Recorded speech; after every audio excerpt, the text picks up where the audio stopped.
Hello everyone, welcome to efforts. Okay, so इस वीडियो के पहले तक बीएड फर्स्ट सेमेस्टर के 2 पेपर्स कंप्लीट कर लिए थे हमने, एडू बीएड 101 और एडू बीएड 102। और वहीं जो एडू बीएड 103 है, चाइल्डहुड एंड ग्रोइंग अप, इसके भी हमने यूनिट 1 और यूनिट 2 फिनिश कर लिया था। और आज का ये वीडियो है इस पेपर का सबसे इम्पॉर्टेंट टॉपिक, या कह लीजिए जीन पियाजे के बाद सबसे important unit. So unit 3 learning and motivation, जिसमें कि बहुत ही इंपॉर्टेंट टॉपिक्स को कवर करने वाले हैं हम, जैसे कि concept of learning, learning theories of Thorndike, Pavlov and Skinner. इन तीनों के एक्सपेरिमेंट्स ना ही सिर्फ बीएड में बल्कि आपका सीटेट हो गया, एडब्ल्यूएस हो गया, हर एक टीचिंग एग्जाम, इवन केवीएस, हर तरह के टीचिंग एग्जाम में पूछा जाता है। इनके एक्सपेरिमेंट्स को पढ़ने के बाद हम पढ़ेंगे फैक्टर्स अफेक्टिंग लर्निंग, यानी सीखने को प्रभावित करने वाले कारक, and lastly motivation, meaning and techniques of enhancing learners motivation, यानी हम जानेंगे कि प्रेरणा क्या होती है, प्रेरणा का मतलब क्या है और उसको बढ़ाने की क्या क्या तकनीकें हैं। So before starting the video make sure you have subscribe the channel, और इसके पहले के जितने भी वीडियोस हैं I am giving you the link in the description box, so you can directly go to the playlist और वहां से आप बाकी के वीडियोस को देख सकते हैं। So now without wasting further time let's roll the intro.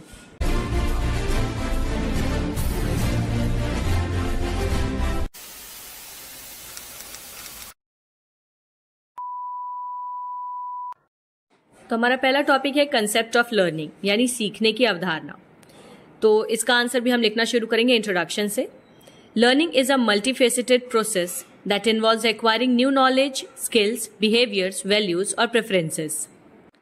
तो सीखना एक बहुमुखी प्रक्रिया होती है जिसमें कि नए ज्ञान, कौशल, व्यवहार, मूल्यों और वरीयताओं को प्राप्त करना शामिल है। सीधी सी बात है कि लर्निंग या सीखना क्या होता है। सीखने का मतलब होता है कि जब हम किसी तरह के ज्ञान को, किसी तरह की नई स्किल्स को अपने अंदर अडेप्ट करते हैं, उसी को हम लर्निंग कहते हैं। Learning involves taking in new data and understanding it. This can occur through various means such as reading, listening, observing और एक्सपीरियंसिंग।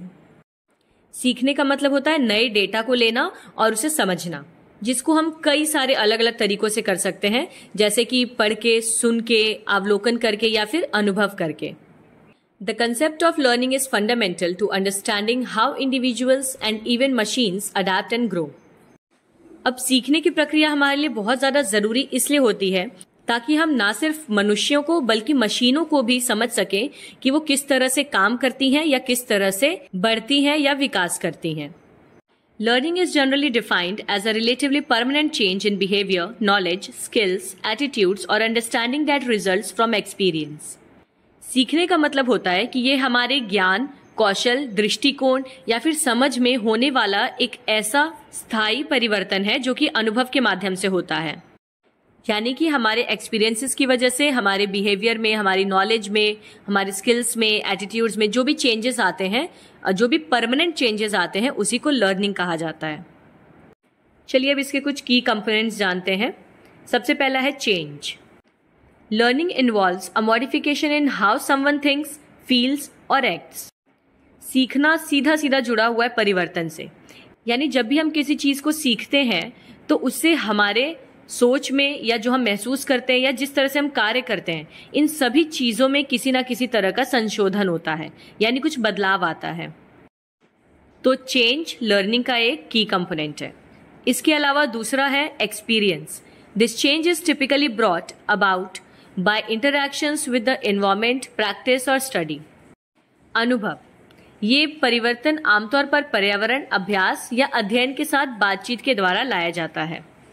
यानी कि एक्सपीरियंस या अनुभव का मतलब क्या होता है कि जब हम आमतौर पर अपने पर्यावरण से, अपने अभ्यासों के माध्यम से या अध्ययन के माध्यम से अपने अंदर नई चीजों को ग्रहण करते हैं, उसी को अनुभव कहा जाता है। Relatively permanent, learn changes tend to ensure over time distinguishing them from temporary fluctuations. अपेक्षाकृत स्थायी या जिसे रिलेटिवली परमानेंट कहा जाता है, इसका मतलब होता है कि लर्निंग कोई ऐसी प्रक्रिया नहीं है जो टेम्पररी हो, यानी आपने अभी कोई चीज सीखी और फिर आप भूल गए हो। लर्निंग का मतलब ही होता है कि जब आप उस चीज को सीखते हैं, उसका अध्ययन करते हैं और कहीं ना कहीं उसे अपने अनुभव के रूप में शामिल करते हैं। Then we have domains of learning, यानी कि सीखने के क्या क्या आयाम हैं। सबसे पहला है cognitive. This involves mental skills such as acquiring knowledge, understanding and problem solving. देखिए, कॉग्निटिव को हिंदी में कहते हैं संज्ञानात्मक, और कॉग्निटिव वर्ड का मतलब होता है जो भी चीज आपके ब्रेन से रिलेटेड है, यानी इसमें आपका मानसिक कौशल शामिल है, जैसे कि ज्ञान, समझ, समस्या समाधान, मतलब वो हर एक एक्टिविटी जिसमें आप अपने ब्रेन को यूज कर रहे हैं, मतलब थिंकिंग से रिलेटेड, उसको हम कॉग्निटिव कहते हैं। नेक्स्ट है affective. This relates to emotional growth including changes in attitudes, values and feelings. Affective यानी भावात्मक। ये भावात्मक विकास से संबंधित होता है, जिसमें कि दृष्टिकोण, मूल्यों, भावनाओं, इन सब चीजों में परिवर्तन शामिल है, यानी जो भी आपके इमोशन से रिलेटेड है, जैसे कि आपके संस्कार, आपके मूल्य या आपके सिद्धांत। And third one is psychomotor. This focuses on physical skills such as coordination and manual dexterity. Psychomotor का मतलब होता है आपके शारीरिक कौशल, यानी जो भी चीजें आप अपने शरीर से कर रहे हैं, जैसे कि समन्वय, मतलब तालमेल बिठाना किसी चीज के अंदर, और उसके अलावा मैनुअली जो आप काम करते हैं उसमें निपुण होना। तो लर्निंग के ये 3 डोमेन्स आपको याद रखने हैं। सबसे पहला कॉग्निटिव, जो कि आपके ब्रेन से रिलेटेड है, दूसरा है अफेक्टिव, जो कि आपके इमोशन से रिलेटेड है, और तीसरा है साइकोमोटर, जो कि आपके फिजिकल या बॉडी से रिलेटेड है। अगला टॉपिक है लर्निंग थ्योरीज, यानी सीखने के सिद्धांत। Various theories attempt to explain how learning occurs, including, ऐसे कई सारे सिद्धांत हैं जो ये बताने का प्रयास करते हैं कि सीखने की प्रक्रिया किस तरह से होती है।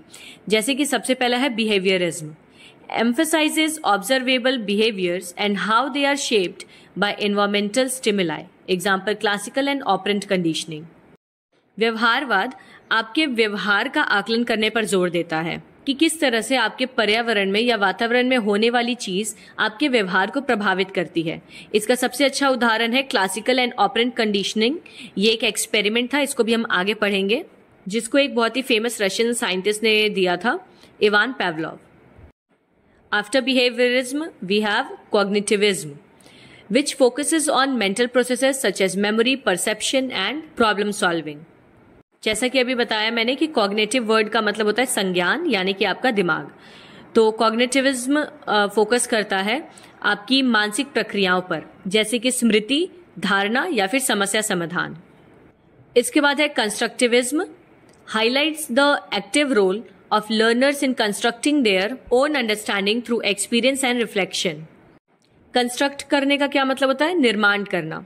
तो कंस्ट्रक्टिविज्म फोकस करता है कि किस तरह से अपने अनुभव या सीखने के आधार पर शिक्षार्थी खुद से अपने ज्ञान का निर्माण करते हैं। And apart from this, few factors which influence learning are motivation, attention, memory, environment and individual differences. तो सीखने को प्रभावित करने वाले कारक कौन कौन से हैं? आपके अंदर की प्रेरणा, आपका ध्यान, स्मृति, पर्यावरण और आपकी व्यक्तिगत अंतर। In essence, learning is a dynamic and multifaceted process that shapes who we are and how we interact with the world around us. तो संक्षेप में कहा जाए, सीखना एक गतिशील और बहुमुखी प्रक्रिया होती है जो कि आकार देती है कि हम कौन हैं और हमें अपने आसपास की दुनिया से किस तरह से बातचीत करनी है या तालमेल बिठाना है। अब यहाँ तक का आंसर जो है वो आप तब लिखेंगे जब आपसे पूछा जाए लर्निंग का कंसेप्ट, उसके की कंपोनेंट्स या डोमेन्स। इसके अलावा इस यूनिट से आपसे डायरेक्टली किसी भी एक साइंटिस्ट का या साइकोलॉजिस्ट का नाम देकर उसके एक्सपेरिमेंट के बारे में पूछा जा सकता है। तो चलिए अब हम एक एक करके इन एक्सपेरिमेंट्स को भी समझ लेते हैं। तो अब हम पढ़ने जा रहे हैं थ्योरीज ऑफ लर्निंग, जिसमें कि सबसे पहले हम पढ़ेंगे थॉर्नडाइक की थ्योरी। बेसिकली कई सारे साइकोलॉजिस्ट ने अपने अपने एक्सपेरिमेंट के बेसिस पे ये समझाने की कोशिश की है बच्चे किस तरह से चीजों को सीखते हैं या लर्निंग की प्रोसेस किस तरह से होती है।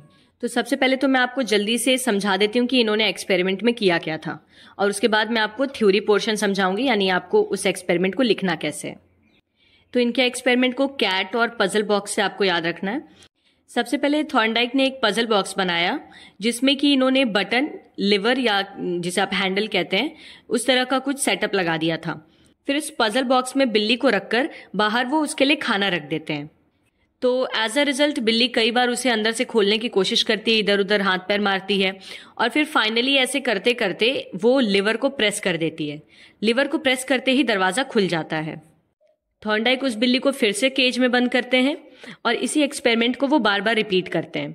कई बार रिपीट करने के बाद उन्हें ये चीज पता चलती है कि धीरे धीरे जैसे जैसे एक्सपेरिमेंट रिपीट हो रहा है, बिल्ली को उतना ही कम टाइम लग रहा है लिवर को प्रेस करके बाहर आने में। यानी कहीं ना कहीं अपने एक्सपीरियंस के बेसिस पे कैट को ये चीज समझ आ गई थी कि इस लिवर को प्रेस करने से ही गेट खुलेगा और उससे वो खाना खाने को मिलेगा। इसलिए अब बिल्ली केज के अंदर जाते ही सबसे पहले लिवर को ढूंढ के उसे प्रेस करती थी। आई होप आपको एक्सपेरिमेंट समझ आ गया होगा। अब चलिए इसकी थ्योरी देख लेते हैं कि अगर एग्जाम में आपको एक क्वेश्चन पूछा जाएगा तो आपको कैसे लिखना है। सबसे पहले तो आप हेडिंग लिख देंगे learning theory of Thorndike. Edward Thorndike's theory of learning is widely known as connectionism और stimulus response theory and it is also sometimes referred to as trial and error learning और इंस्ट्रूमेंटल कंडीशनिंग। एडवर्ड थॉर्नडाइक का जो सीखने का सिद्धांत है उसको 4 अलग अलग नामों से जाना जाता है। तो ये चारों नाम जो मैंने हाईलाइट किए हैं इसे आप एकदम अच्छे से रट लीजिए। Connectionism, stimulus response, trial and error और इंस्ट्रूमेंटल कंडीशनिंग। तो सबसे पहले आप आंसर को स्टार्ट करते ही ये चारों नाम बता देंगे। उसके बाद हेडिंग डालेंगे आप द पजल बॉक्स एक्सपेरिमेंट और आप पूरे एक्सपेरिमेंट को एक्सप्लेन करेंगे। सबसे पहले आपको बताना है सेटअप, यानी क्या सेटअप किया था उन्होंने। Thorndike designed puzzle boxes in such a way that cats could manipulate to escape। यानी थॉर्नडाइक ने सबसे पहले तो कुछ पहेली बॉक्सेस बनाए और उसे इस तरह से डिजाइन किया गया था जिसमें से बिल्लियां आसानी से भाग सकती हैं। These mechanisms varied including levers, loops and buttons। बस कंडीशन ये थी कि भागने के लिए बिल्लियों को किसी तरह के लिवर, लूप या फिर बटन को दबाना पड़ेगा। Food was placed outside the box to motivate the cats to escape। अब ऐसा भी हो सकता था कि बिल्लियां उस केज में जाए और वहीं पे सो जाएं, तो इसीलिए बिल्लियों को प्रेरित करने के लिए बॉक्स के बाहर भोजन भी रख दिया गया था जिससे कि वो बॉक्सेस से बाहर आना चाहें। तो सेटअप इतना सही था। अब आप प्रोसेस को एक्सप्लेन करेंगे। The process. Thorndike placed hungry cats inside the puzzle boxes and observed their behaviour. तो थॉर्नडाइक ने एक एक करके पहेली बॉक्सेस के अंदर भूखी बिल्लियों को रखना शुरू किया और उनके व्यवहार को बहुत ध्यान से ऑब्जर्व किया। Initially the cats exhibited random behaviours attempting to escape by clawing, biting and squeezing through openings.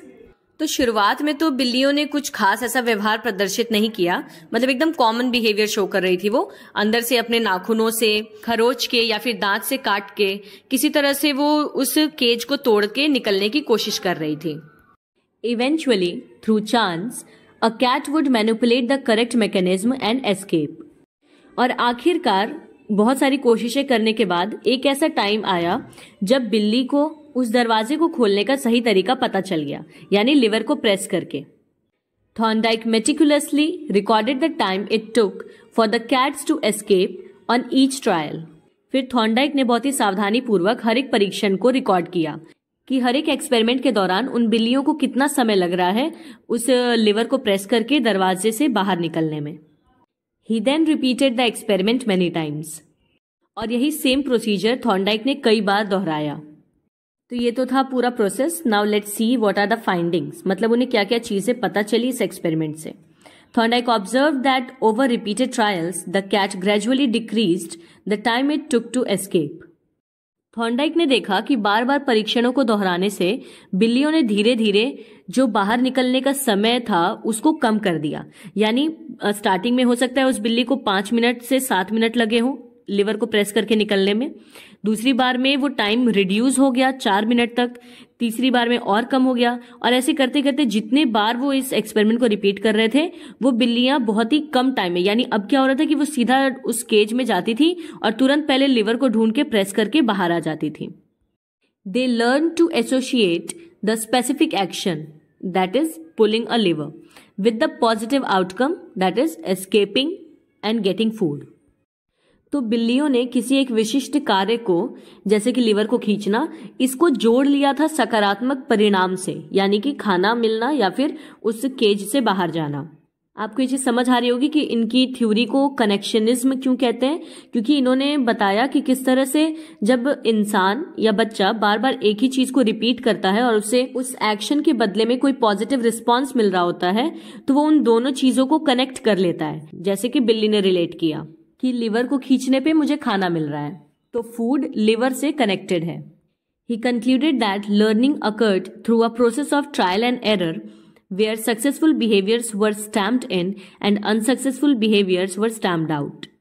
तो उन्होंने ये निष्कर्ष निकाला कि सीखना परीक्षण और त्रुटि की एक प्रक्रिया के माध्यम से होता है, यानी हम बार बार ट्रायल एंड एरर मेथड के थ्रू सीखते हैं, जहां पे जो सफल व्यवहार होते हैं उसको हम अपनाते हैं और जो असफल व्यवहार होते हैं उसे हम हटा देते हैं। This led to his formulation of the law of effect, which is that behaviors followed by satisfying desires are more likely to be repeated।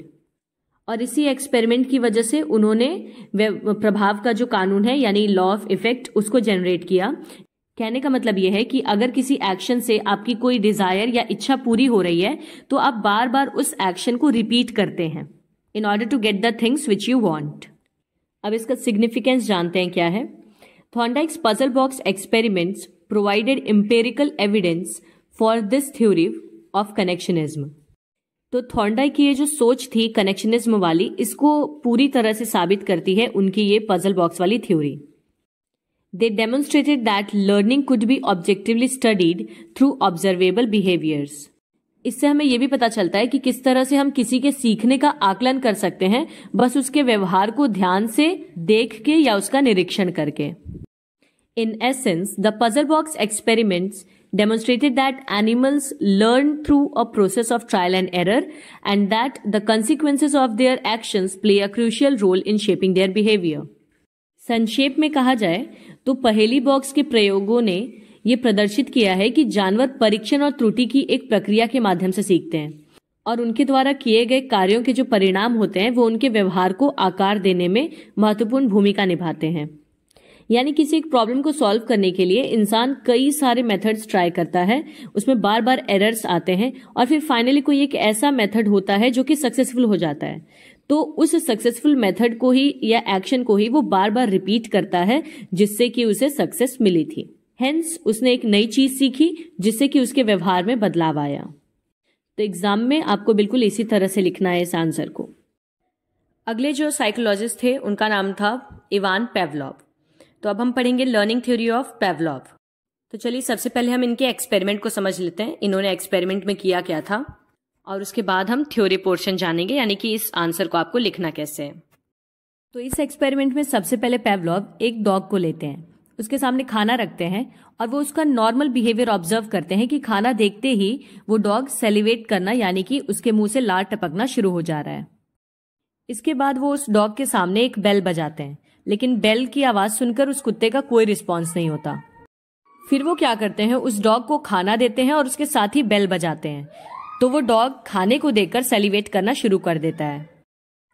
और उसके बाद वो जितनी बार भी डॉग को खाना देते हैं उसके साथ साथ वो घंटी भी बजाते हैं और हर बार डॉग सलाइवा सेक्रीट करता है। तो एक टाइम के बाद ऐसा होता है कि बिना खाना दिए भी अगर वो सिर्फ बेल बजा रहे थे तो बेल की आवाज सुनकर भी डॉग सेलिवेट करने लग रहा था। यानी उस डॉग ने बेल की आवाज को खाने से रिलेट कर लिया था कि जब जब बेल बज रही है तब तब उसे खाना मिल रहा है, इसलिए बेल की आवाज सुनकर भी उसके मुंह से लार टपकने लग रही थी। आई थिंक आपको एक्सपेरिमेंट समझ आ गया होगा। अब चलिए जान लेते हैं कि आंसर को लिखना कैसे। तो first of all you will write the heading learning theory of Pavlov, यानी पेवलोव के सीखने का सिद्धांत। Ivan Pavlov's learning theory is a foundational concept in psychology.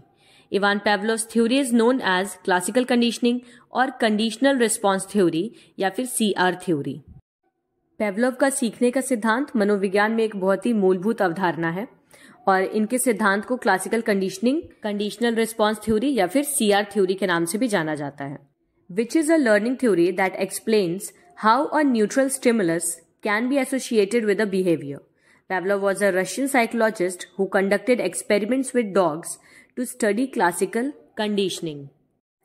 इनका सिद्धांत ये बताता है कि कैसे एक तटस्थ उत्तेजना एक व्यवहार के साथ जुड़ा हो सकता है।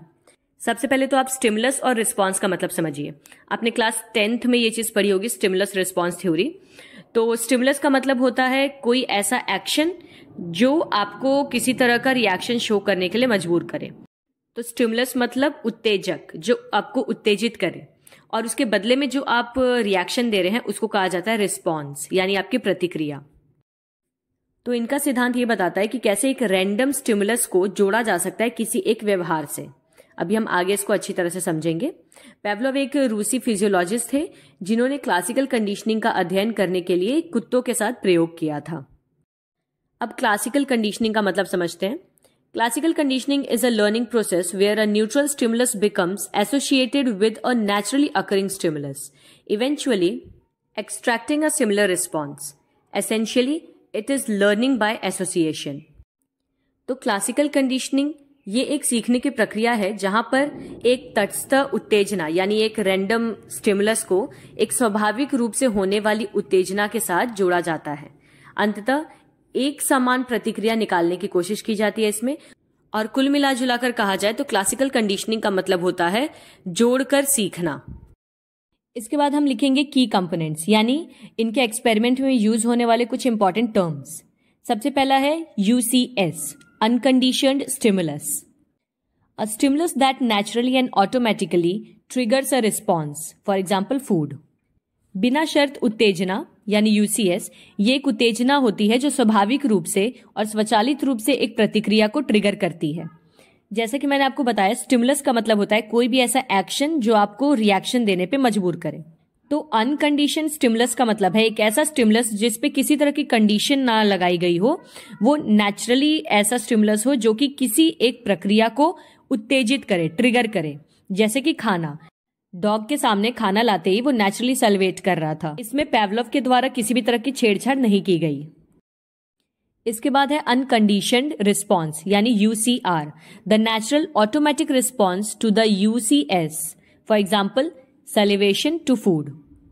बिना शर्त प्रतिक्रिया यानी कि यूसीआर, इसका मतलब होता है यूसीएस के लिए प्राकृतिक और स्वचालित प्रतिक्रिया, जैसे कि भोजन के लिए लार का टपकना। यानी कि अनकंडीशन स्टिमुलस के लिए बिल्कुल अनकंडीशन रिस्पॉन्स, यानी फूड को देखते ही ये बिल्कुल नेचुरल था, स्वाभाविक था कि डॉग के मुंह से सलाइवा सेक्रीट होगा। इसके बाद है न्यूट्रल स्टिमुलस यानी NS, a stimulus that initially shows no specific response, for example a bell. तटस्थ उत्तेजना यानी एनएस, इसका मतलब होता है ये एक तरह की उत्तेजना होती है जो कि शुरुआत में किसी विशिष्ट तरह की प्रतिक्रिया को नहीं दिखाती, यानी जिस स्टिमुलस के होने पर भी किसी तरह की प्रतिक्रिया नहीं देखी जा सकती। जैसे कि बेल का बजना, शुरुआत में बेल के बजने से डॉग को किसी तरह का फर्क नहीं पड़ रहा था, तो वो उसके लिए न्यूट्रल स्टिमुलस था। कंडीशन्ड स्टिमुलस यानी CS, the previously neutral stimulus that after repeated pairing with the UCS brings about a conditioned response. Example, the bell after it's paired with food. वातानुकूलित उत्तेजना यानी CS, पहले तटस्थ उत्तेजना जो कि यूसीएस के साथ बार बार जोड़ी जाए और उसके बाद एक प्रतिक्रिया देखी जा सके। सिंपल लैंग्वेज में कहें तो वो न्यूट्रल स्टिमुलस जिसके होने पर किसी तरह का रिस्पांस नहीं देखा जा रहा था, लेकिन जब उसे किसी तरह के अनकंडीशन्ड स्टिमुलस के साथ जोड़ दिया गया तो वो न्यूट्रल स्टिमुलस बन गया अब कंडीशन्ड स्टिमुलस। यानी अब बेल के साथ कंडीशन क्या जोड़ दी गई कि जब जब खाना दिखाया जाएगा तब तब बेल बजाई जाएगी। And lastly we have condition response यानी CR, the learned response to the previously neutral stimulus, now the CS। Example, salivation to the bell. वातानुकूलित प्रतिक्रिया CR, पहले तटस्थ उत्तेजना यानी जो कि अब CS बन चुका है, उसके लिए सीखी गई प्रतिक्रिया, जैसे कि बेल के साथ अब लार टपकना। मतलब खाने को देखकर लार टपकाना ये डॉग का अनकंडीशन्ड रिस्पॉन्स था, लेकिन अब क्या किया गया, बेल उसके साथ बजाने की वजह से वो डॉग केवल बेल की आवाज सुनकर भी सेलिवेट करने लग रहा था। तो अब ये क्या है, डॉग का कंडीशन्ड रिस्पॉन्स है। सो इन शॉर्ट, फूड है अनकंडीशन्ड स्टिमुलस यानी UCS। फूड को देखकर डॉग का सेलिवेट करना है अनकंडीशन्ड रिस्पॉन्स यानी UCR, और बिना फूड के सिर्फ बेल का बजाना है न्यूट्रल स्टिमुलस यानी कि NS। अब बेल को खाना देने के साथ बजाना है कंडीशन्ड स्टिमुलस यानी कि CS। और लास्टली, बिना खाने के भी सिर्फ बेल की आवाज सुनकर डॉग का सेलिवेट करना है कंडीशन्ड रिस्पॉन्स यानी कि CR। पेवलोव्स एक्सपेरिमेंट यानी पेवलोव का प्रयोग। He observe that dogs naturally salivate UCR when presented with food UCS. He then introduced a neutral stimulus, the sound of a bell, NS, before presenting the food.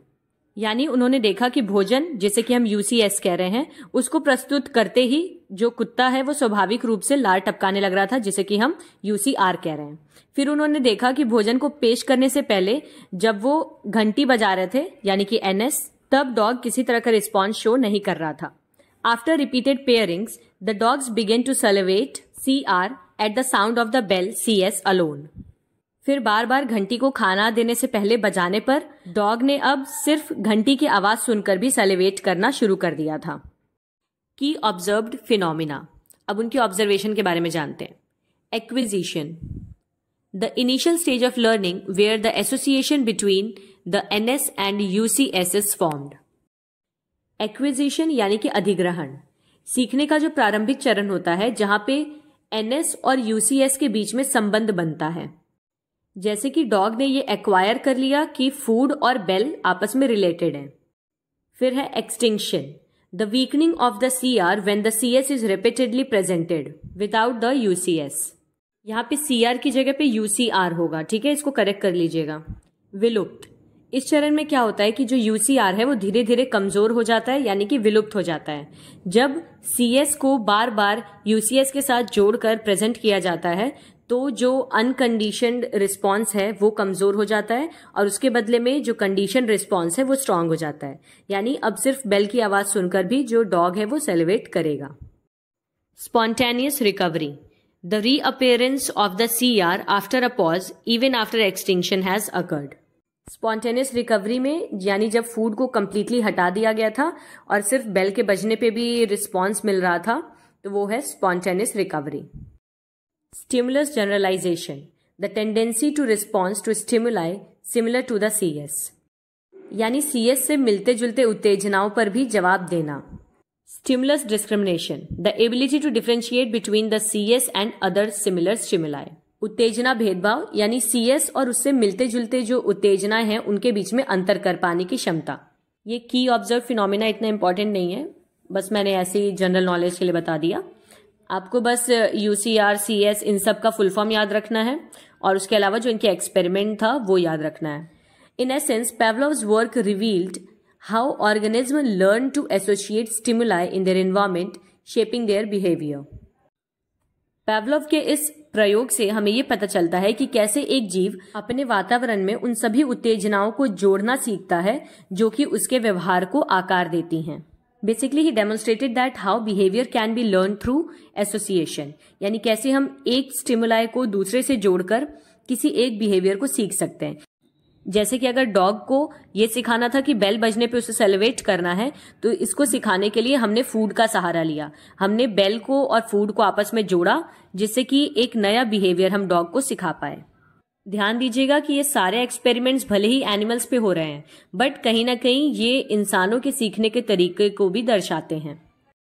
अब है हमारे तीसरे और आखिरी psychologist BF Skinner, उनके experiment को जान लेते हैं हम, फिर इसके बाद हम इनके द्वारा दी गई थ्योरी डिस्कस करेंगे। तो स्किनर ने अपना एक्सपेरिमेंट चूहों और कबूतरों की मदद से किया था। सबसे पहले इन्होंने एक चूहे को लिया और उसको एक केज में बंद कर दिया। तो अब स्किनर के बॉक्स का सेटअप कुछ इस तरह से था, मतलब उस बॉक्स के अंदर चूहे को रखा गया था जिसमें नीचे तारें बिछी हुई थी और अंदर की तरफ एक लीवर था। आप चूहे के हाथ में ये ब्लू कलर का देख सकते हैं और उसी के साथ रेड और ब्लू या ग्रीन कलर की लाइट्स लगी हुई थी अंदर। उसके साथ ही उस बॉक्स में एक छोटा सा होल था जिसको आप यहाँ देख सकते हैं, फूड डिस्पेंसर। उससे एक पाइप कनेक्टेड थी जिससे कि खाना अंदर आता। तो जैसे ही चूहा लेवर को प्रेस करता तो खाना जो है वो तुरंत उस होल से अंदर आ जाता। अब इस एक्सपेरिमेंट को इन्होंने शुरू कैसे किया कि पहले एक चूहे को काफी दिनों तक उन्होंने भूखा रखा, फिर इस स्किनर बॉक्स में उस चूहे को डाल दिया। चूहा रैंडमली इधर उधर कोई भी एक्शन शो कर रहा था, मतलब निकलने की कोशिश कर रहा था उससे, और फिर फाइनली कई अटेम्प्ट्स के बाद चूहे ने वो लेवर प्रेस किया। जिस वक्त उसने लिवर प्रेस किया था उस वक्त ग्रीन लाइट जल रही थी, तो एज अ रिजल्ट उस डिस्पेंसर में से खाना अंदर आ गया। इस एक्सपेरिमेंट को कई बार रिपीट किया गया और धीरे धीरे चूहे के दिमाग में ये बात बैठ गई थी कि लिवर को प्रेस करने से उसे रिवॉर्ड मिल रहा है, यानी खाना मिल रहा है। तो इनिशियली तो चूहे से गलती से लिवर प्रेस हो गया था, लेकिन बाद में चूहा जानबूझकर लिवर को प्रेस करने लगा ताकि उसे वो रिवॉर्ड मिल सके। इसके बाद स्किनर ने ग्रीन लाइट को बंद करके रेड लाइट को जलाया और रेड लाइट के जलते हुए जब चूहा लिवर को प्रेस कर रहा था तो उसे खाने की जगह इलेक्ट्रोड से करंट लगा। स्टार्टिंग में तो चूहे को ये चीज समझ में नहीं आ रही थी कि पहले जिस लिवर को प्रेस करने से उसे खाना मिल रहा था, अब उसे प्रेस करने पे उसे करंट लग रहा है। जब ये चीज बार बार चूहे के साथ होती रही तो कहीं ना कहीं चूहे को उस रेड लाइट और करंट के बीच में कनेक्शन समझ आ गया। सो द रैट कंक्लूडेड कि ग्रीन लाइट का मतलब है रिवॉर्ड और रेड लाइट का मतलब है पनिशमेंट। सो रैट ने अपने बिहेवियर में ये चेंज लाया कि सिर्फ ग्रीन लाइट जलने पर ही उसे लिवर को प्रेस करना है। तो ये था बीएफ स्किनर का पूरा एक्सपेरिमेंट। अब हम इसकी थ्योरी जान लेते हैं। Learning theory of BF Skinner, यानी बीएफ स्किनर का सीखने का सिद्धांत। इस पूरे एक्सपेरिमेंट से वो क्या बताना चाहते थे? B.F. Skinner, 1904 to 1990, was an American psychologist known for his impact on behaviorism. B.F. Skinner's experiments are foundational to the study of operant conditioning. तो B.F. Skinner एक अमेरिकी मनोवैज्ञानिक थे जो कि व्यवहारवाद पर किए गए अपने प्रयोगों के लिए जाने जाते हैं और इनका प्रयोग ऑपरेटिव कंडीशनिंग के अध्ययन के लिए मूलभूत है। लेकिन ये ऑपरेंट कंडीशनिंग है क्या? तो operant conditioning is a learning process where behavior is modified by its consequences. Skinner believed that behavior is shaped by reinforcement and punishment. Operant conditioning सीखने की एक ऐसी प्रक्रिया है जहां पे व्यवहार को उसके परिणामों से संशोधित किया जाता है। कहने का मतलब यह है कि आपके किसी व्यवहार का क्या परिणाम हो रहा है उसी पे निर्भर करता है कि आप अपने उस व्यवहार को दोहराते हैं या उसे बदल देते हैं। स्किनर का मानना था कि सुदृढ़ीकरण और सजा व्यवहार को आकार देते हैं। सुदृढ़ीकरण का मतलब होता है कि जब कोई बच्चा कोई अच्छा व्यवहार दिखा रहा होता है तो उसे बढ़ावा देने के लिए जो हम प्रोत्साहित करते हैं या किसी तरह का रिवॉर्ड देते हैं तो उसे रेनफोर्समेंट कहा जाता है। तो अब इनके एक्सपेरिमेंट से रिलेटेड कुछ की कंसेप्ट्स को जान लेते हैं। सबसे पहले reinforcement. It increases the likelihood of a behaviour, यानी सुदृढ़ीकरण किसी भी व्यवहार की संभावना को बढ़ाता है। तो अगर कोई बच्चा कोई अच्छा काम कर रहा है और आप चाहते हैं कि उस बिहेवियर को वो बच्चा सीख जाए या बार बार रिपीट करे, तो उसके लिए आपको उसे रीइंफोर्स करना होता है। अब रीइंफोर्समेंट दो तरीके का होता है, एक तो होता है पॉजिटिव रीइंफोर्समेंट और एक होता है नेगेटिव रीइंफोर्समेंट। जीभ ही लपेटा जा रही है बोलने में। So positive reinforcement means adding a desirable stimulus, for example food. सकारात्मक सुदृढ़ीकरण का मतलब होता है कि कोई वांछनीय उत्तेजना जोड़ना, यानी बच्चे को कोई ऐसी चीज देना जो उसे पसंद है। जैसे कि चूहे के केस में पॉजिटिव रीइंफोर्समेंट का काम कर रहा था food. Negative reinforcement means removing an undesirable stimulus. अब नकारात्मक सुदृढ़ीकरण का मतलब होता है कि किसी भी अवांछनीय उत्तेजना को हटाना। जैसे कि चूहे के केस में बिजली के झटके को रोक देना, उसके लिए नेगेटिव रीइंफोर्समेंट था। मतलब पॉजिटिव में क्या होता है कि हम बच्चे को रिवॉर्ड देते हैं उसकी पसंद की चीज देकर, और नेगेटिव रीइंफोर्समेंट में होता है कि हम बच्चे को रिवॉर्ड देते हैं उसको जो नापसंद है उसे हटाकर। रीइंफोर्समेंट के बाद अब हम पनिशमेंट देख लेते हैं। It decreases the likelihood of a behaviour, यानी सजा क्या करती है, वो किसी भी व्यवहार की संभावना को कम करती है। अब ये भी दो तरह का है, पहला है पॉजिटिव पनिशमेंट और दूसरा है negative punishment. Positive punishment, adding N undesirable stimulus, for example an electric shock. देखिए, अब चाहे पॉजिटिव पनिशमेंट हो या पॉजिटिव रीइंफोर्समेंट हो, जहां भी पॉजिटिव वर्ड आया है उसका मतलब होता है एडिंग, यानी आप कोई चीज ऐड कर रहे हैं या बच्चे को दे रहे हैं। जैसे कि चूहे के केस में पॉजिटिव पनिशमेंट क्या था, उसे इलेक्ट्रिक शॉक देना। नेगेटिव पनिशमेंट या फिर नेगेटिव रीइंफोर्समेंट, जहां भी नेगेटिव वर्ड आ गया इसका मतलब होता है रिमूविंग या किसी चीज को हटाना। Negative punishment, removing a desirable stimulus, for example taking away food और अ टॉय। अगर हम नकारात्मक सजा की बात करें तो किसी भी वांछनीय उत्तेजना को हटा देना, मतलब बच्चे को जो चीज पसंद है उसे उससे छीन लेना। जैसे कि चूहे के केस में क्या था, भोजन को हटाना, या अगर बच्चे के केस में बात करें तो उसका फेवरेट टॉय उससे छीन लेना। तो की कंसेप्ट्स यानी रीइंफोर्समेंट और पनिशमेंट के बारे में लिखने के बाद आप द स्किनर बॉक्स एक्सपेरिमेंट को लिखेंगे। Also known as an operant conditioning chamber was a controlled environment where animal behavior, typically rats or pigeons, could be observed and measured. तो ऑपरेंट कंडीशनिंग एक चैम्बर के रूप में जाना जाता है जो कि एक नियंत्रित वातावरण प्रदान करता है जहां पे पशुओं के व्यवहार को देखा और मापा जा सकता है। आमतौर पर स्किनर ने इसमें चूहे या कबूतरों का इस्तेमाल किया था। A hungry animal was placed in a small box, यानी सबसे पहले एक भूखे जानवर को एक छोटे से बॉक्स में रख दिया गया था। The box contained a liver or की that the animal could press और मैनिपुलेट, और उस बॉक्स में एक लिवर या कुंजी थी जिसे वो जानवर आसानी से दबा सकता था या उसके साथ हेरफेर कर सकता था। When the animal performed the desired action, it received a reward like food. और जब जानवर ने वांछित कार्य किया तो उसे इनाम के तौर पर भोजन दिया गया। When the animal performed an undesirable action, it was punished with a negative stimulus like a loud noise or electric shock. और जब जानवर ने एक अवांछित कार्य किया तो उसे सजा के तौर पर बिजली का झटका या फिर तेज आवाज जैसी चीजें सुनाई गई। So after writing the experiment, you have to write what were the results of the experiment. तो प्रयोग के परिणाम। The animal learned to repeat the desired action to get the reward.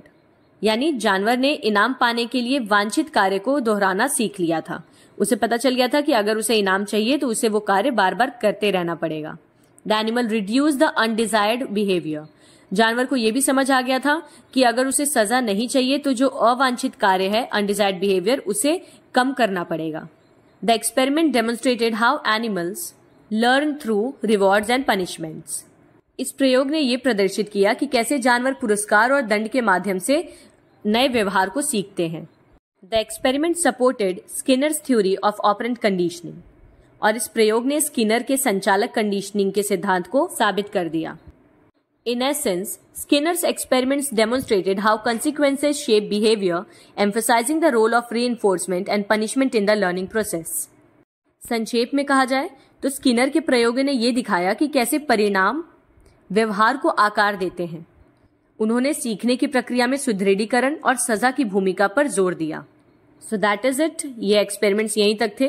तीनों एक्सपेरिमेंट को अच्छे से समझ लीजिएगा और पेपर में एकदम बढ़िया से छाप दीजिएगा। Now we are going to study factors affecting learning, यानी सीखने को प्रभावित करने वाले कारक। The process of learning is complex and influenced by a multitude of factors. These factors can be broadly categorized and understanding them is crucial for optimizing learning outcomes.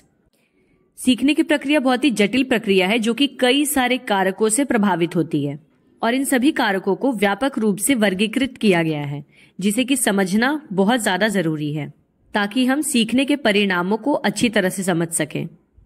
तो सबसे पहले हम जानेंगे साइकोलॉजिकल फैक्टर्स को, यानी मनोवैज्ञानिक कारक कौन से हैं जो कि सीखने को प्रभावित करते हैं। सबसे पहला है मोटिवेशन, यानी कि प्रेरणा।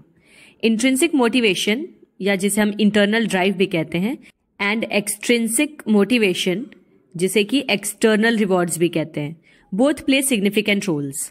मतलब कोई इंसान किसी चीज को कितनी अच्छी तरह से सीख रहा है ये डिपेंड करता है उसकी आंतरिक प्रेरणा और बाहरी प्रेरणा पर भी। A learner's desire and willingness to learn greatly impact their engagement and retention. किसी शिक्षार्थी की इच्छा और सीखने की लगन दोनों ही उसकी संलग्नता और प्रतिधारणा को प्रभावित करते हैं। कहने का मतलब यह है कि आप किसी चीज को तभी पूरी तरह से सीख पाते हैं जब आपके अंदर से वो इच्छा हो। मतलब आप बिना मन के अगर कोई चीज सीखना चाहें तो आप कितने दिनों तक भी घिसते रह जाइए बट वो चीज आपको याद नहीं होगी या समझ में नहीं आएगी। बट अगर आप अंदर से मोटिवेटेड हैं तो ये आपकी मोटिवेशन आपको किसी भी चीज को आसानी से सीखने में प्लस उसे रिटेन करने में यानी ज्यादा समय तक याद रखने में भी मदद करती है।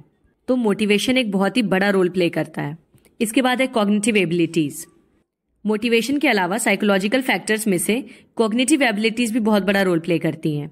कॉग्निटिव एबिलिटीज यानी ज्ञान संबंधी कौशल। This includes memory, attention, problem solving skills and critical thinking. As I have told you earlier, cognitive word का मतलब होता है ब्रेन से रिलेटेड चीजें।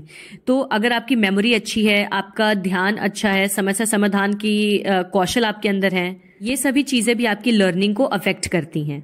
Individual differences in these abilities influence how effectively someone processes and retains information. और हमें पता है कि हर इंसान में ये क्षमताएं अलग अलग स्तर पे होती हैं। किसी की कॉग्निटिव एबिलिटीज बहुत ज्यादा अच्छी हो सकती हैं और किसी की बहुत खराब।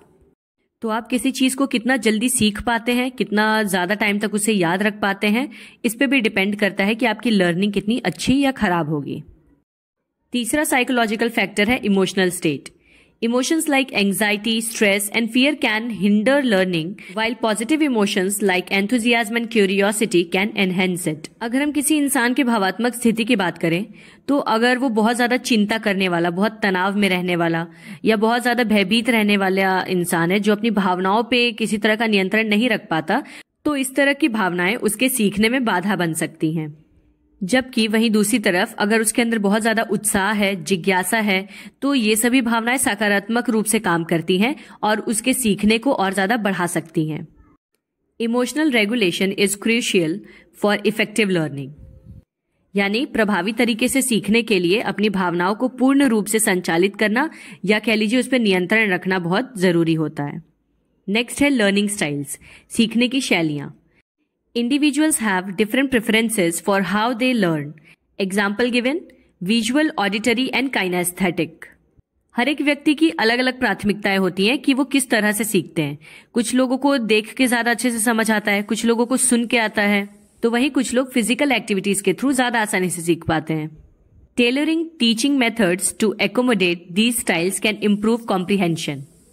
तो इन अलग अलग तरह की शैलियों को सीखने के लिए शिक्षण के तरीकों में भी बदलाव लाया जा सकता है, जिससे कि हम सीखने को और ज्यादा आसान बना सकें। Then we have self efficacy, यानी कि आत्म प्रभावकारिता। A person believe in their own ability to succeed. Self efficacy का मतलब जब किसी व्यक्ति को अपनी क्षमता पर विश्वास हो कि वो सफल हो सकता है। In short you can call it self confidence as well. This greatly impacts the willingness to try and persevere through difficult learning tasks.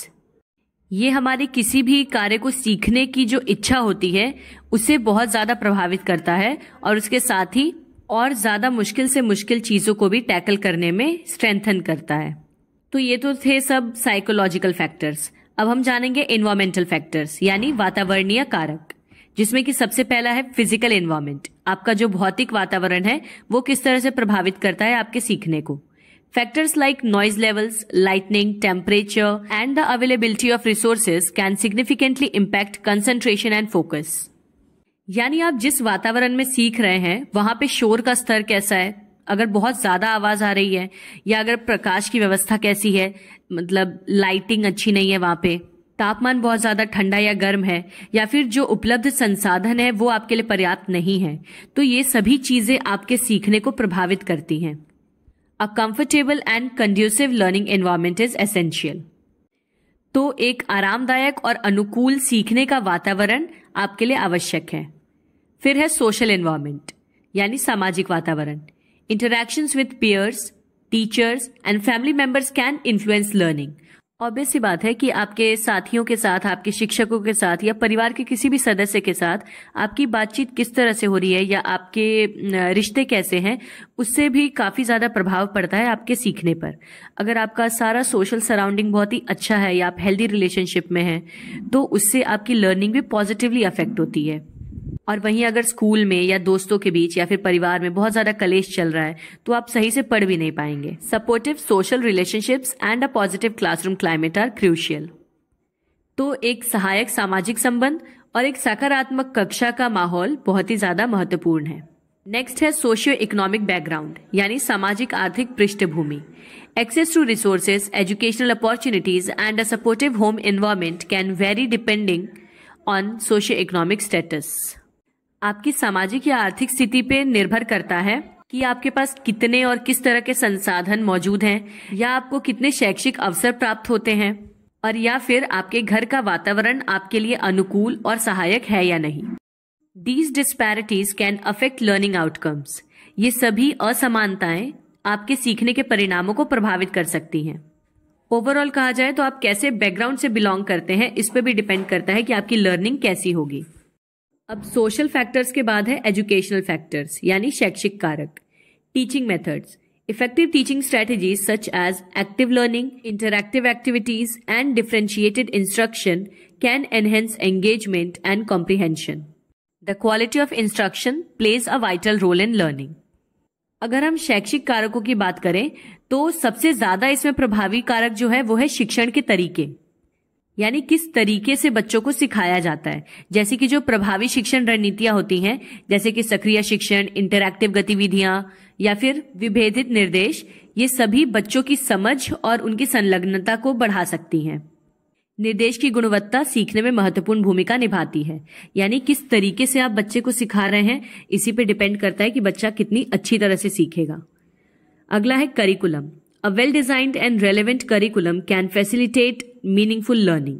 जाहिर सी बात है कि एक अच्छी तरह से डिजाइन किया गया पाठ्यक्रम जो कि प्रासंगिक हो, ये सार्थक सीखने की सुविधा प्रदान कर सकता है। The curriculum should be aligned with learning objectives and cater to diverse learning needs. Design किए गए पाठ्यक्रम को सीखने के उद्देश्यों के साथ जोड़ा जाना चाहिए, जिससे कि सभी प्रकार के सीखने की जरूरतों को पूरा किया जा सके। मतलब जैसे बच्चे की सीखने की जरूरत हो उसी हिसाब से करिकुलम को डिजाइन किया जाना चाहिए। करिकुलम के बाद है टेक्नोलॉजी यानी कि तकनीकी। The use of technology in education can provide access to diverse resources and enhance engagement. यानी कि शिक्षा में प्रौद्योगिकी का उपयोग या तकनीकी का उपयोग करने से विविध संसाधनों तक पहुंच प्रदान हो सकती है। मतलब आप टेक्नोलॉजी का यूज करके बहुत सारे रिसोर्सेज को अवेलेबल करा सकते हैं, जिससे कि बच्चों की एंगेजमेंट भी बहुत ज्यादा बढ़ेगी, यानी लर्निंग में उनका इंटरेस्ट डेवलप होगा। However, it is important that technology is used in a way that is beneficial for learning. लेकिन कंडीशन ये है कि प्रौद्योगिकी का उपयोग इस तरह से किया जाना चाहिए कि वो सीखने के लिए फायदेमंद हो। नेक्स्ट इज बायोलॉजिकल फैक्टर्स यानी कि जैविक कारक। Health and nutrition.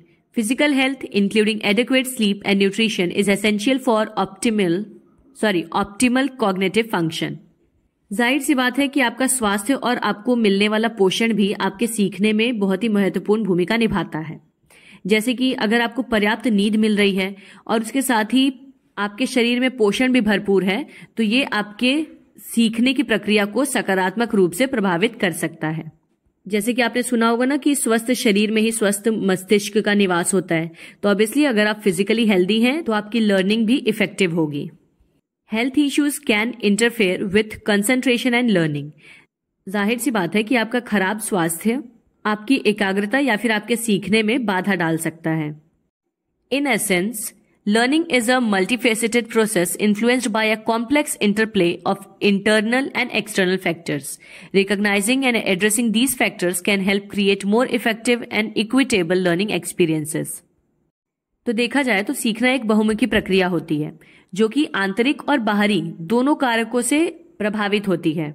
तो इन कारकों को पहचानना और संबोधित करना अधिक प्रभावी और न्याय संगत सीखने के अनुभव बनाने में मदद कर सकता है। यानी अगर हम इन सारे फैक्टर्स को अच्छे से समझ लें तो हमें पता चल जाएगा वो कौन से फैक्टर्स हैं जिनको बढ़ाने से हमारी लर्निंग भी इंप्रूव होगी, और ऐसे कौन से फैक्टर्स हैं जिनको रिड्यूस करने से हमारी लर्निंग की हिंड्रेंस भी रिड्यूस हो जाएगी। And the very last topic of the video, motivation यानी कि प्रेरणा। तो पहले जान लेते हैं मीनिंग ऑफ मोटिवेशन, प्रेरणा का अर्थ। Motivation refers to the internal and external factors that stimulate desire and energy in people to be continually interested and committed to a job, role or subject or to make an effort to attain a goal.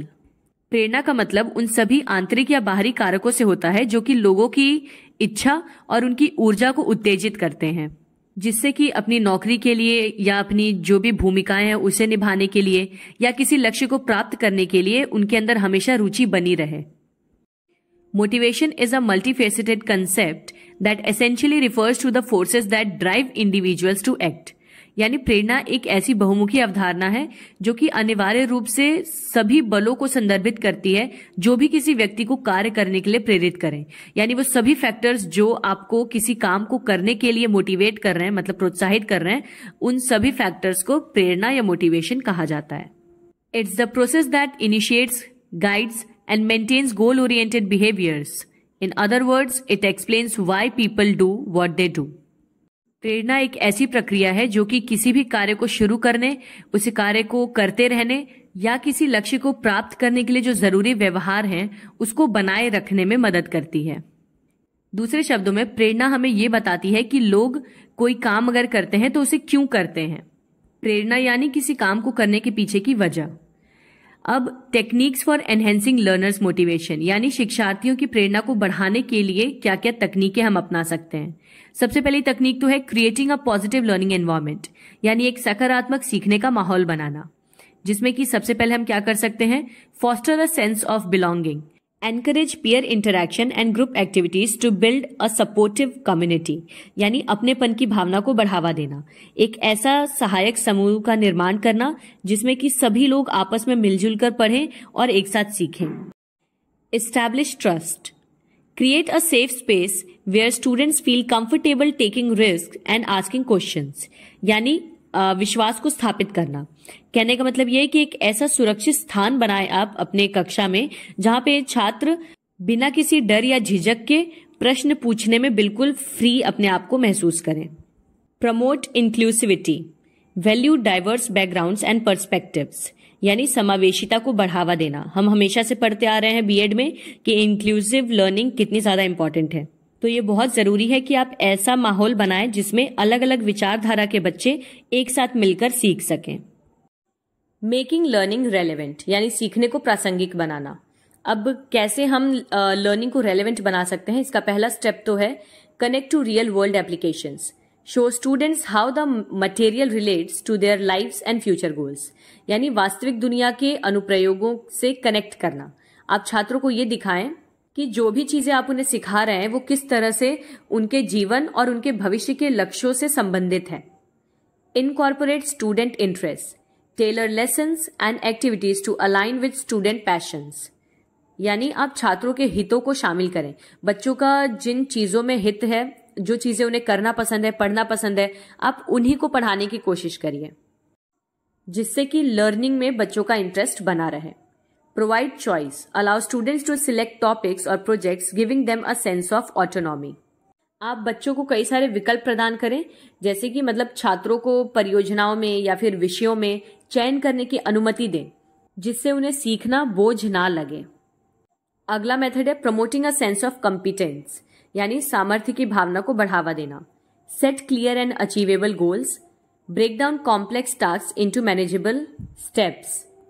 तो सबसे पहले तो आप स्पष्ट और प्राप्त करने योग्य लक्ष्य निर्धारित करें, यानी जटिल कार्यों को आप प्रतिबंधनीय चरणों में बांट दें जिससे कि बच्चों को उस चीज को सीखने में आसानी हो सके। Provide constructive feedback, offer specific and encouraging feedback that highlights progress. रचनात्मक प्रतिक्रिया प्रदान करें, यानी कि प्रगति को उजागर करने वाले विशिष्ट और उत्साहजनक प्रतिक्रिया की पेशकश करें। अब बच्चों को मोटिवेट करें बार बार कि वो मार्क्स अच्छे लाएं या लर्निंग में इंटरेस्ट लें, तो आप उन्हें अप्रिशिएट करते रहें। Celebrate success, acknowledge and reward student achievements, यानी कि जब भी छात्र अच्छा प्रदर्शन कर रहे हैं तो आप उन्हें प्रोत्साहित करें, उन्हें पुरस्कार दें और उनकी सफलता को स्वीकार करें। अगला मेथड है यूजिंग वेरिड टीचिंग स्ट्रैटेजीज, यानी विभिन्न शिक्षण रणनीतियों का उपयोग करना। Incorporate active learning, use activities like group discussions, debates and hand on projects to keep students engaged, यानी आप सिखाने के तरीकों को बदलिए। आप इस तरह के मेथड्स यूज करें जिसमें बच्चों की बहुत ज्यादा एक्टिव पार्टिसिपेशन हो। मतलब आप लेक्चर मेथड की जगह चर्चाएं, जैसे कि ग्रुप डिस्कशंस होते हैं या फिर डिबेट्स होते हैं या फिर हैंड ऑन लर्निंग मतलब करके सीखना, तो इस तरह के अलग अलग टेक्निक्स यूज कर सकते हैं। Utilize technology, leverage digital tools and resources to create interactive and engaging lessons, यानी आप प्रौद्योगिकी का भी उपयोग कर सकते हैं सिखाने में। लर्निंग को बहुत ज्यादा इंटरैक्टिव और अट्रैक्टिव यानी आकर्षक बनाने के लिए आप अलग अलग तरह की तकनीकी का उपयोग कर सकते हैं। Gamification, use game like elements such as points and badges to increase motivation, यानी बच्चों के अंदर प्रेरणा को बढ़ाने के लिए आप गेम्स के तत्वों को यूज कर सकते हैं। जैसे गेम्स में रिवॉर्ड मिलते हैं, बैजेस मिलते हैं, पॉइंट्स मिलते हैं, तो इस तरह की चीजों को भी आप ऐड कर सकते हैं लर्निंग में। फिर है बिल्डिंग रिलेशनशिप, यानी संबंध बनाना। Get to know your students, show genuine interest in their lives and experiences, यानी आप अपने छात्रों के साथ जुड़ें, उन्हें जानने की कोशिश करें, उनके जीवन और अनुभवों में वास्तविक रूप से रुचियां दिखाएं। Be enthusiastic, display passion for the subject matter, यानी बहुत ज्यादा आपको बच्चों के अंदर उत्साह लाने के लिए खुद से उत्साहित होना पड़ेगा। अगर आप ही एकदम मर मर के पढ़ाएंगे तो बच्चे खुद ही इंटरेस्ट नहीं लेंगे, तो आपको विषय वस्तु के अंदर जुनून प्रदर्शित करना होगा। Provide individual support, offer personalised guidance and encouragement, यानी आप व्यक्तिगत सहायता भी प्रदान करें बच्चों को। जहां भी आपको लग रहा है कि बच्चे को मार्गदर्शन की आवश्यकता है, प्रोत्साहन की आवश्यकता है, तो आप उसे पूरी तरह से प्रोत्साहन और मार्गदर्शन कीजिए। By implementing these techniques, educators can create a learning environment that fosters motivation and empowers students to reach their full potential. यानी इन तकनीकों को लागू करने से शिक्षक एक सीखने का माहौल बना सकते हैं, ऐसा माहौल जो प्रेरणा को बढ़ावा देता हो और छात्रों को अपनी पूरी क्षमता तक पहुंचने के लिए सशक्त बनाता हो। हाँ, that is it for today. बहुत लंबा वीडियो था, मैं एकदम थक गई बना इसको।